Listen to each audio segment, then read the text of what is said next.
မြန်မာနိုင်ငံရဲ့ယဉ်ကျေးမှုအသင်းနှလုံးနောက်ဆုံးမင်းဆက်တို့ရဲ့ရွှေနန်းဆိုင်ရာမြို့တော်မန္တလေး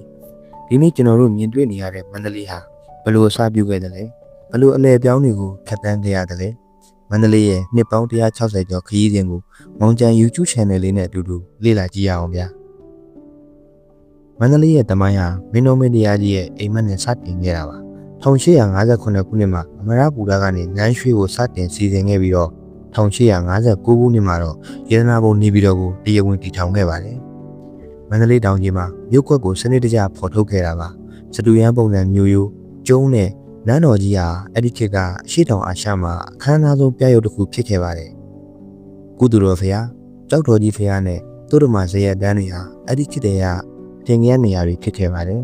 ။ဒီဘောမင်းလက်ထက်မှာတော့မြမသမိုင်းရဲ့အနိဋ္ဌာရောဖြစ်ပျက်တစ်ခုဖြစ်ပွားခဲ့ပါတယ်။1885ခုနှစ်နိုဝင်ဘာလမှာပြည်တိရှားတို့ကမန္တလေးကိုသိမ်းပိုက်ခဲ့ပြီးတော့နောက်ဆုံးမင်းဆက်ညီကုံချုပ်ခဲ့ရပါတယ်။ဒီဘောမင်းနဲ့ဆူဖီယာလက်တို့နန်းတော်ကနေထွက်ခွာသွားရတဲ့ဒေါင်းလီတော်ပေါ်တက်လန်းခဲ့ရတဲ့အချိန်ဟာမန္တလေးသားတွေအတွက်တော့မျက်ရည်လဲခဲ့ရတဲ့သမိုင်းဆိုင်မျက်နှာတစ်ခုပါပဲ။အဲ့ဒီက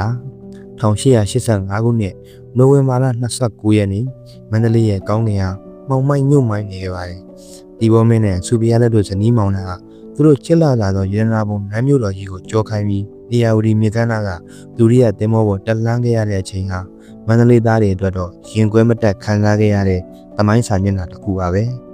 မြို့သူမြို့သားတွေဟာလမ်းဘေးဝဲရမှာဒူးထောက်ထိုင်ရင်ရှက်ကြီးတင်ငင်ငိုကြွေးခဲ့ကြပါတယ်အဲ့ဒီနေဟာကုန်းမောင်မင်းဆက်ရဲ့နောက်ဆုံးနေဝင်ကြီးဖြစ်တယ်လို့မြမလွတ်လပ်ရေးမိရင်နှိမ့်သက်ခံရတဲ့နေ့တစ်နေ့လည်းဖြစ်ခဲ့ပါတယ်အင်္ဂလိပ်ခေတ်မှာမန္တလေးဟာအထက်မြန်မာပြည်ရဲ့စီးပွားရေးနဲ့ပညာရေးအချက်အခြာဖြစ်လာခဲ့ပါတယ်။ဒါပေမဲ့1942ခုနှစ်ဒုတိယကမ္ဘာစစ်အတွင်းမှာဂျပန်လေယာဉ်တွေရဲ့ပြင်းထန်ပုံကျဲမှုကြောင့်မန္တလေးဟာမီးပင်လယ်ဝေခဲ့ရပါတယ်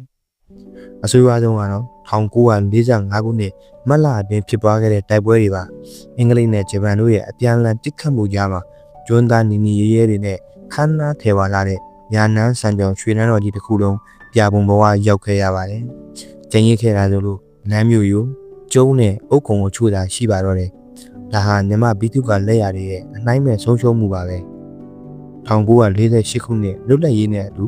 မန္တလေးဟာမြမယဉ်ကျေးမှုမြို့တော်အဖြစ်သို့ပြန်လည်ရုံးထလာခဲ့ပါတယ်။1990ပြည့်လွန်နှစ်တွေမှာတော့မူလပုံစံအတိုင်းနန်းတော်ကြီးကိုပြန်လည်တည်ဆောက်နိုင်ခဲ့ပြီးမန္တလေးရဲ့ဂုံတွက်ကိုပြန်လည်ဖော်ဆောင်ခဲ့ပါတယ်။ဒီနေ့ခေတ်မှာတော့မန္တလေးဟာမြောက်ဘက်မန္တလေးတောင်ကြီးကနေတောင်ဘက်အမရပူရအထိအရှိဘက်ကကန်တော်ကြီးနဲ့ပသိမ်ကြီးအထိတိတိတတ်တာချဲ့ထွင်လာခဲ့ပါပြီ။ခင်မီရဲ့ထက်မြက်ဆောက်ဦးတွေဈေးဝယ်စင်တာတွေနဲ့စီကားနေပေမဲ့မန္တလေးသားတွေရဲ့ရင်ထဲမှာတော့အမှုပညာဘာသာတရားနဲ့ယဉ်ကျေးမှုဆိုတဲ့စိတ်ဓာတ်ကခိုင်မြဲနေသေးပါပဲ။ခေတ်တွေဘလို့ပဲပြောင်းပါကြီးမြို့ရိုးဟောင်းကြီးနဲ့ကျုံးကြီးပင်ကတော့မန္တလေးရဲ့မှန်ကိုအမြဲတမ်းသက်သေခံနေပါပါ။ခင်ဗျားတို့ရောမန္တလေးရဲ့ဘလူသမိုင်းကြောင်းဒါမှမဟုတ်ဘလူနေရာလေးကိုအမြင်လို့ဆုံးလဲ